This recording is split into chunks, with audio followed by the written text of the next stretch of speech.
rigging in sports, and the power of refs and the players have to influence an outcome. Either be for the money, or the refs just plain out hate the owner or the org. Shown in the 2006 NBA Finals as a Heat had the upper edge versus Mavericks. Let's save this topic for later.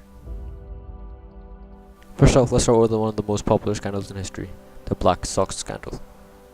The American baseball scandal centering on the charge that 8 members of the Chicago White Sox had been bribed to lose the 1919 World Series to the Cincinnati Reds. The accused players were pitchers Eddie Cicotte and Claude Williams, first baseman Arnold Gandil, shortstop Charles Risberg, the baseman George Weaver, outfielders Joe Jackson and Oscar Flesch. Court records suggest the 8 players received $70,000, $200,000 for losing 5 games to 3. The Sox were one of the most dominant MLB teams in history, with the star player Joe Jackson, but due to the low salaries, they threw the game.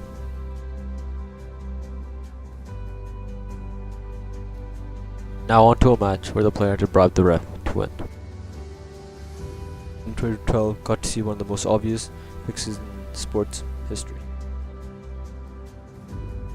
Magomed Abdulhamidov of Azerbaijan was taking on Satoshi Shimizu of Japan. And what made the match weird was the fact that Abdulhamidov had a large lead going into the second round, but seemingly lost him when Shizumi knocked him to the mat 6 times in the round alone. Satoshi was a clear winner, as he had knocked him down 6 times to the mat, but somehow still lost them. The ref was later penalized and was sent home. Now let's get back to the 2006 NBA Finals. So to say that basically every ref hated Mark Cuban because of some of the actions he had done.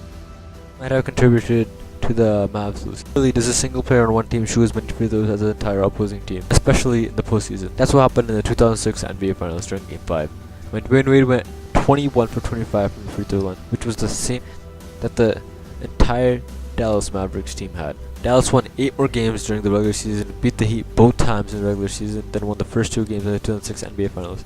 The tide turned when Miami won a close game, and then Game 4 by a wide margin. The controversial fouls on Wade led the Heat to a 3rd straight win in the series, which they would eventually win.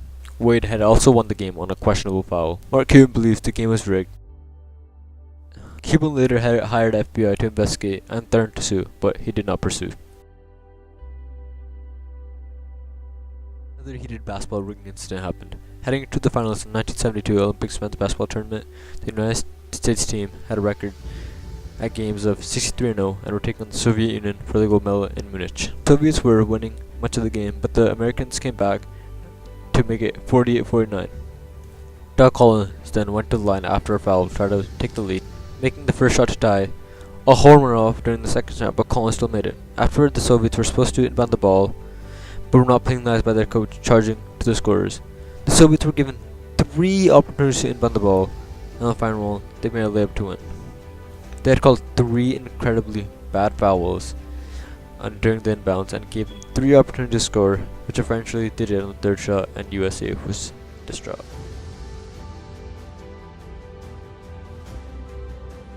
Now, of course, there are those bandwagon fans like the Warriors, which complain after every loss in the finals, but when they win, they're the greatest. During the 2016 NBA Finals, after 4 games, the Warriors were up 3-1 and were heavy favorites, but Cleveland fought back and eventually won Game 7 and the championship. Still, many delusional Warrior fans believe that the game was rigged. Even the wife of Steph Curry, Aisha, thought it was rigged, but I personally believe nothing was going on.